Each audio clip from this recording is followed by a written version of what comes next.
Dito isso tudo, eu quero aqui então destacar alguns pontos ou alguns aspectos acerca de o que é uma hipótese e que características elas possuem. Então a primeira coisa é que uma hipótese é uma frase que contém uma relação entre variáveis. Eu já expliquei aqui lá na aula número 3, quando eu falei sobre a definição do problema de pesquisa, eu já expliquei o que seriam então essas variáveis, mas naquele momento eu usei uma outra expressão. Quer dizer, lá eu falei para vocês que um problema de pesquisa ele precisa ter uma relação entre as ideias que estão ali na frase. Ou seja, uma relação de causa ou de consequência, uma relação no sentido de que uma ideia que está ali presente naquela frase vai dar origem a outra, ou vai ser resultado de outra, enfim.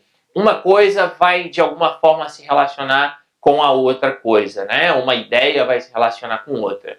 Então, quando eu digo aqui uma coisa se relaciona com outra, uma ideia se relaciona com outra, que coisa é essa ou que ideia é essa? É aquilo que, do ponto de vista metodológico, se chama de variáveis. Eu vou explicar daqui a pouquinho nesse vídeo, com um pouquinho mais de detalhe, o que são essas variáveis. Mas o que vocês precisam aqui ter em mente é que a hipótese, ou as hipóteses, né, que vocês vão redigir, que vocês vão aí pensar, entre aspas, que vocês vão inventar para o trabalho de vocês, elas são hipóteses que precisam, então, apresentar essa relação de causa e consequência. Ou seja, precisa apresentar uma relação entre dois fatos ou entre duas ideias para que elas possam, então, estar metodologicamente corretas. Para além disso, eu quero, então, aqui, como eu disse antes, destacar algumas das características que as hipóteses possuem.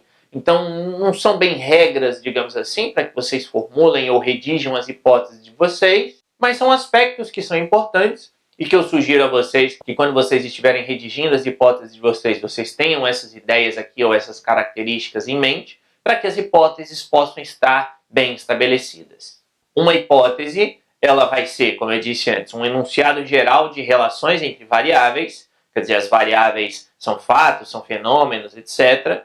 E essas hipóteses, então, em primeiro lugar, são formuladas como uma solução provisória para determinado problema, ou seja, é aquilo que eu disse antes. Por que é uma solução provisória? Porque, na verdade, você, em tese, ainda não tem a resposta para o seu problema, você tem ali pistas, né, de que rumo seguir, de que caminho seguir, de quais seriam as possíveis respostas para o seu problema, e essas pistas são justamente essas hipóteses que vocês vão inventar, que vocês vão criar, aí, que vocês vão montar para o tema de vocês. As hipóteses também, elas apresentam um caráter preditivo ou explicativo. E o que significa dizer isso? Significa que você pode redigir a sua hipótese no sentido dela trazer uma previsão sobre um fato futuro, do tipo, se acontecer tal coisa, então ocorrerá outra coisa.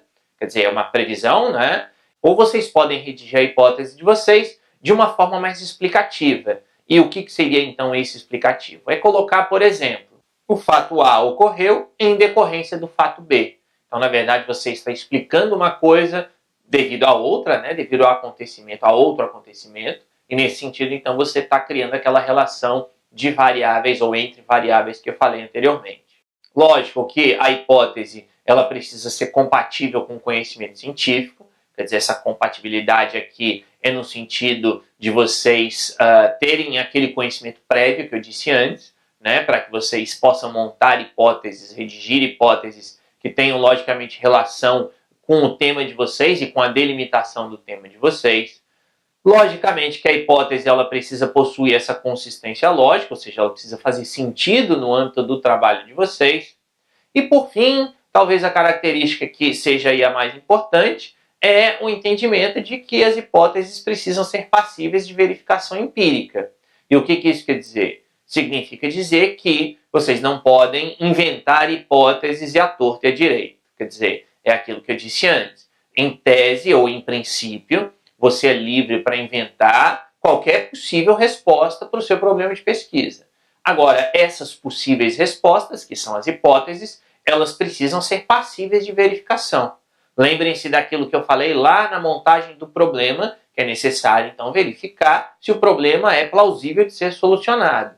E aquela ideia, ela se aplica aqui nas hipóteses também. Ou seja, não adianta nada se montar a hipótese ou redigir uma hipótese que não seja passível de uma verificação empírica, né? Ou seja, de um teste de uma averiguação para saber se ela é verdadeira ou falsa, que consequências ela traz, etc. Então, cuidado na hora que vocês forem digir as hipóteses de vocês, ou na hora que vocês forem pensar as hipóteses de vocês, tenham isso bem claro, tenham isso em mente, para que vocês possam, então, montar hipóteses que sejam plausíveis de serem testadas e verificadas acerca da sua veracidade.